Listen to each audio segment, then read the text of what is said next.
அனைவருக்கும் வணக்கம். இன்றைக்கி நம்ம பார்க்க போகிற சிறுகதையுடைய தலைப்பு இயல்பு. இந்த கதையில் வர கதாபாத்திரங்கள் புவனா, அவருடைய கணவர் பெயர் சுந்தரம், மாமியார் பேர் காமாட்சி. ஒரு பொண்ணு அவங்க வீட்டுக்கு இன்னொரு பொண்ணு அவங்க தோழியை கூட்டிகிட்டு வரும்போது, நல்லா இருக்கிற அவன் மனசுலையும் சில மாற்றங்கள் வரும். மற்றவங்களும் சில மாற்றங்களை ஏற்படுத்துவாங்க.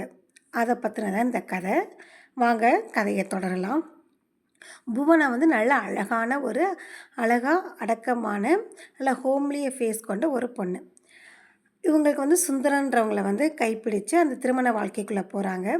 சுந்தரம் நார்மலாக எப்போவுமே ஆஃபீஸ் போயிட்டு லேட்டாக வருவார். அந்த திருமணத்துக்கு முன்பு அந்த மாதிரி இருந்தவர். திருமணம் ஆனதுக்கப்புறம் கரெக்டாக வீட்டுக்கு ஷார்ப்பாக டைமுக்கு வர்றது, மனைவியை கூப்பிட்டு வெளியே போகிறது அப்படின்னு இவங்க வாழ்க்கையை நல்லா இன்பமாக போயிட்டுருக்கு. அவங்க மாமியார் அண்ணன் காமாட்சிக்கு இதை பார்த்து ரொம்ப சந்தோஷமாக இருக்காங்க. ஆக நல்ல பொண்ணு நமக்கு மருமகளாக கிடச்சிருக்காங்க. படித்த பொண்ணாக இருந்தாலும் நல்ல அடக்கமாக குடும்பத்துக்கு தகுந்த மாதிரி நடந்துக்கிறாங்கன்னு சொல்லிட்டு அவங்களுக்கு மனசில் ரொம்ப சந்தோஷம். ஒவ்வொரு வெள்ளிக்கிழமையான புவனா பக்கத்தில் இருக்க அம்மன் கோயிலுக்கு போவாங்க. அது மாதிரி ஒரு நாள் போயிட்டு திரும்ப வரும்போது அவங்கள யாரோ தொட்டு கூப்பிட்ற மாதிரி இருக்குது.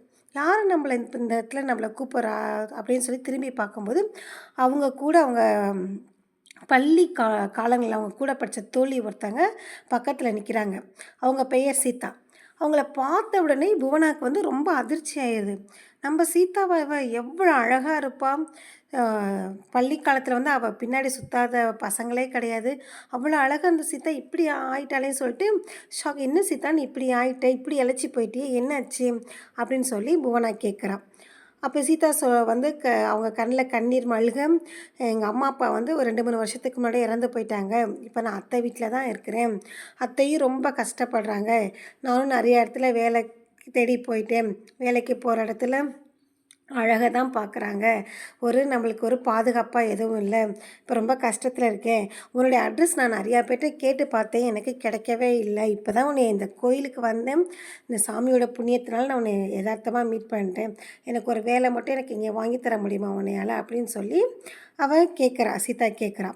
புவனா என்ன பண்ணுறா, உடனே புவனா நார்மலாகவே எல்லாருக்கும் உதவி பண்ணக்கூடிய நல்ல குணமுள்ள பொண்ணு. நீ ஏன் அங்கே எங்கேயும் கஷ்டப்படணும், நீ எங்கள் வீடு பெரிய வீடு தான், நீ எங்கள் கூட என் வீட்டிலே இருந்துக்கோ அப்படின்னு சொல்லி அந்த புவனா சொல்லவும், சரி வா உனக்கு ஒன்றும் பிரச்சனை இல்லையே அப்பயும் சீதா கேட்கும்போது, இல்லை இல்லை எனக்கு ஒன்றும் பிரச்சனை இல்லை, நீ வான்னு சொல்ல வீட்டுக்கு கூட்டிகிட்டு வரா.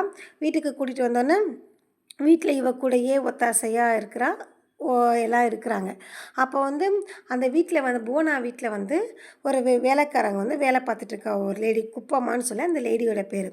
அந்த குப்பம்மான்றவ எப்படின்னா பேருக்கு தான் வேலைக்காரி. ஆனால் அந்த வீட்டில் இருக்கவங்க எல்லாமே அவள் தான் என்ன பண்ணிகிட்டு இருந்தா, மிரட்டிக்கிட்டு உருட்டிக்கிட்டு அந்த மாதிரி பண்ணிகிட்டு இருந்தா. அம்மா நான் இப்படி தான்மா வேலை செய்வேன், அப்படி தான்மா வேலை செய்வேன்னு சொல்லிகிட்டு இருந்தா.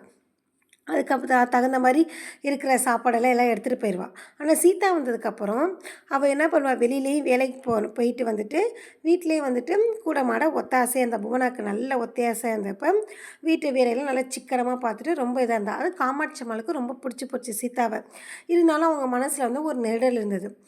ஒரு வீட்டில் நம்ம வயசு பொண்ணை வச்சுருக்கிறது சரிபராது அப்படின்னு சொல்லி காமாட்சி அம்மாளுக்கு ஒரு சின்ன நெருடல் இருந்தது. அந்த புவனாக்கிட்டே அவங்க சொன்னாங்க. அப்போ அதுக்கு புவனா என்ன சொன்னான்னா, இல்லை இல்லை என்னுடைய ஃப்ரெண்டு அப்படிலாம் கிடையாதுமா, அவன் நல்ல பொண்ணு, அவள் நம்ம கூடயே இருக்கட்டும், அதான் அவளுக்கு பாதுகாப்பு அப்படின்னு சொல்லி இருந்தான். இப்படியே நாட்கள் போய்கிட்டே இருந்தது. அந்த சுந்தரத்துடைய நடவடிக்கைகளில் சிறிது மாற்றம் வந்தது. புவனாவோட கணவர் இருக்கார் இல்லையா சுந்தரம்.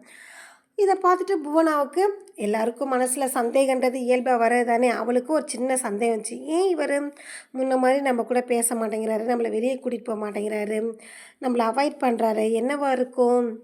ஒருவேளை நம்ம மாமியார் சொன்ன மாதிரி ஒரு வீட்டிலே அவள் வேற பேரழகியாக இருக்கிற சீதா அப்படின்னு சொல்லிட்டு இவன் மனசுக்குள்ளே தப்பான சில எண்ணங்கள்லாம் வருது. அப்புறம் அதையே அவள் சமாதானப்படுத்திக்கிறாள். இல்லை இல்லை நம்ம ஃப்ரெண்டு நம்மளே தப்பாக நினைக்கக்கூடாது, நம்ம கணவரை நம்ம தப்பாக நினைக்கக்கூடாது அப்படி இப்படின்னு அவள் நினச்சிட்டு அப்படியே நாட்கள் ஓடிக்கிட்டே இருக்குது. இந்த சூழ்நிலையில் அவள் 7 மாதம் கர்ப்பமாக இருக்கிறா புவனா. அப்போ வந்து ஒரு நாள் சுந்தரம் சொல்கிறான், அப்போ வந்து 7ஆம் மாதத்தில் வளைகாப்பு போட்டு உங்கள் அம்மா வீட்டுக்கு நீ போகணும், உங்கள் அம்மாட்ட வந்து கடிதம் வந்திருக்கு அப்படின்னு சொல்லப்போ இப்போ மனசில் ரொம்ப சுருக்குன்னு இருக்குது. இல்லை இல்லை நான் லேட்டாக தான் போவேன், 9ஆம் மாதத்தில் தான் போவேன்றா. இல்லை இல்லை நீ உனக்கு உடம்பு கொஞ்சம் சரியில்லை, நீ இப்போயே போய் அம்மா வீட்டில் போய் நல்லா ரெஸ்ட்டுன்னு சொன்னப்போ புவனாவுக்கு ரொம்ப மனக்கவலையாக இருக்குது. ஐயோ எல்லாரும் சொல்கிறாங்களே சந்தேகப்பட்டது சரிதானோ, நம்மளை பிடிக்காமல் போயிடுச்சோ, நம்ம ஃப்ரெண்டு சீதாவை தான் இவருக்கு பிடிச்சிருக்கோ, அவள் தானே பேரழகியாக இருக்கா அப்படின்னு அவன் மனசில் ஏகப்பட்ட குழப்பம். இந்த குழப்பத்தோடையே வளைகாப்பும் நடக்குது. அவள் அம்மா வீட்டுக்கும் போகிறா. இது எதையுமே வெளியே காட்டிக்காமல் மனசுக்குள்ளே போட்டு குழப்பிக்கிட்டே அம்மா வீட்டுக்கும் போகிறா. அங்கே போயிட்டு அவளுக்கு இதே சிந்தனையாகவே இருக்குது. அப்போ வந்து அவங்க அண்ணன் இருக்கான், புவனாவுக்கு ஒரு அண்ணன் ஒருத்தர் இருக்கார். அப்போ சொல்கிறான், அவங்க அம்மா கேட்குறாங்க, ஏன்ப்பா எப்போ பார்த்தாலும் ஏதோ நீ சிந்தனையாகவே கவலையாகவே இருக்கியே என்னென்ன. இல்லைம்மா என் வீட்டுக்கார நினப்பாக இருக்குது, அண்ணனை வேணால் போய் ஒரு எட்டு பார்த்துட்டு வர சொல்கிறீங்களாம்மா அப்படின்னு கேட்கப்ப, உங்கள் அண்ணன் அப்பாட்ட கோச்சிக்கிட்டு நம்ம ஊரில் இருக்க அத்தை வீட்டிலலாம் போய் இருக்கிறாரு அப்படின்னு அவங்க அம்மா சொல்கிறவ, இவ அப்படியே குழப்பத்திலே நாட்களும் ஓடிடுது. அழகான ஒரு ஆண் குழந்தையும் பிறந்தது. ஆண் குழந்தை பிறந்தோன்னே கொஞ்ச நாள் என்ன பண்ணுறா, இவள் உடனே இல்லை நான் என் கணவர் வீட்டுக்கு போகிறேன்னு சொல்லிட்டு வேகமாக கிளம்பி என் கணவர் வீட்டுக்கு வரேன். கணவர் வீட்டுக்கு வந்த உடனேயே ஃபஸ்ட்டு வந்து அவள் கணவரை தான் தேடுறான்.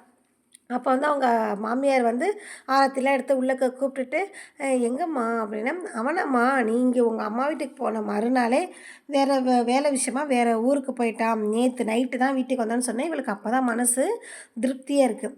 அப்போ அடுத்து சீதாவை தேடுறா. சீதாங்கம்மா அவளும் நீ போனோடனே அவங்க அத்தை வீட்டுக்கே போயிட்டாளேம்மா அப்படின்னு சொன்னோன்னே, அப்போ தான் அவளுக்கு அப்பா நிம்மதியாக இருக்குது. நிம்மதியாக இருந்துட்டு வெளியே வரா. வெளியே வந்து பார்க்கப்ப அந்த வேலைக்காரி இருக்கால, அவளுக்கு ஏற்கனவே சீதாவை கண்டா ஆகாது இல்லையா, அவள் போய் ஒன்றுக்கு ரெண்டாக சொல்லி வைக்கிறா புவனா கிட்ட. இந்த பாருமா வெளியெல்லாம் தப்பு தப்பாக பேசிக்கிறாங்க, நீ போனதுக்கப்புறம் இவங்க 2 பேரும் ஏதோ வேறு ஊரில் போய் தங்கிக்கிட்டாங்க அப்படிலாம் பேசிக்கிறாங்கம்மான்னு சொன்னோன்னே, இவளுக்கு ஏற்கனவே மனசில் இருந்தது எல்லாம் சேர்த்து கோபமாக அப்படியே பொங்கிட்டு வருது. அந்த நேரம் பார்த்து கரெக்டாக காரில் வந்து சீதாவும் சுந்தரமும் ஒன்றா இறங்குறாங்க. இறங்கினோடனே இவ என்ன ஏதுன்னு விசாரிக்காமல் கோவத்தில் கத்தி தப்பு தப்பாக பேசுகிறா. உன்னை வந்து நான் நம்பி உனக்கு உதவி பண்ணுறேன்னு வீட்டுக்கு கூட்டிகிட்டு வந்ததுக்கு எனக்கே நீ துரோகம் பண்ணிட்டியா அப்படி இப்படி கத்த. என்ன சீதா இப்படி உடனே சீதாவுக்கு என்ன புவனா என்னை பற்றி தப்பாக பேசாத, நான் அப்படியாப்பட்ட பொண்ணு இல்லை அப்படி இப்படின்னு எடுத்து சொல்கிறா. அப்போயே அவள் கேட்காம கத்திகிட்டே இருக்கும்போது அவங்க அண்ணனும் புவனாவோட அண்ணனும் அதே கார்லேருந்து இறங்குறான். இவன் எப்படி இந்த கார்லேருந்து இறங்குறான் அப்படின்னு அவள் யோசிக்கிறதுக்குள்ளேயே இந்த சத்தம் திரும்ப அவள் சீதாவை திட்டிகிட்டு இருக்கும்போதே உடனே புவனா அண்ணன் நிறுத்து, இனிமேல் அது ஒரு வார்த்தை சீதா பற்றி தப்பாக பேசாத, அவள் என் மனைவி அப்படின்னு. உன்னுடைய மனைவியா அப்படின்னு இவளுக்கு ஆச்சரியமாக இருக்குது. ஆமாம், நீ வந்து ஸ்கூல் படிக்கும்போதுலேருந்தே நானும் இவளை விரும்பணும், வேறு சில இக்கட்டான சூழ்நிலைனால 2 பேரும் பிரிஞ்சிருந்தோம், அதெல்லாம் நம்ம அப்பாவுக்கு வேறு இந்த காதல் கல்யாணத்துலலாம் உடன்பாடு கிடையாது. இப்போ தான் நாங்கள் ரிஜிஸ்டர் மேரேஜ் பண்ணிவிட்டு, அதுவும் உன் வீட்டுக்கார்ட்ட சொல்லி அவர் தான் எங்களுக்கு உதவி பண்ணி ரிஜிஸ்டர் மேரேஜ் பண்ணிவிட்டு இப்போ தான் நாங்கள் வந்து இறங்குறோம் அப்படின்னு. அப்போ தான் அவளுக்கு எல்லாம் புரிஞ்சோம், ஐயோ நம்ம எவ்வளோ பெரிய தப்பு பண்ணிட்டோம், சந்தேகன்றதை நம்ம மனசுக்குள்ளே போட்டுட்டு நம்ம மனசை குழப்பிட்டு போய் தப்பாக பேசிட்டோமேன்னு சொல்லிட்டு அவர் கணவர்கிட்டையும் சீதாக்கிட்டேயும் மாறி மாறி மன்னிப்பு கேட்குறா. மன்னிப்பு கேட்ட உடனே அவர் என்ன சொல்கிறாருன்னா, நம்ம சமூகம் எவ்வளோ தான் வளர்ச்சி பெற்றிருந்தாலும் ஒரு ஆணும் பெண்ணும் தனியாக ஒரு இடத்துக்கு போனாலோ இல்லை எங்கேயாவது என்ன பேசிக்கிறாங்களோ அந்த சமூகம் அவங்கள தப்பாக தான் பார்க்குது, இது என்றைக்கு தான் மாறுமோ தெரியலையேன்னு சொல்லிட்டு அதோட புவனாவே மன்னிச்சு விடுறாரு. இந்த கதை இதோட முடியுது. இது மாதிரி இன்னொரு கதையில் நம்ம மீண்டும் சந்திக்கலாம். நன்றி.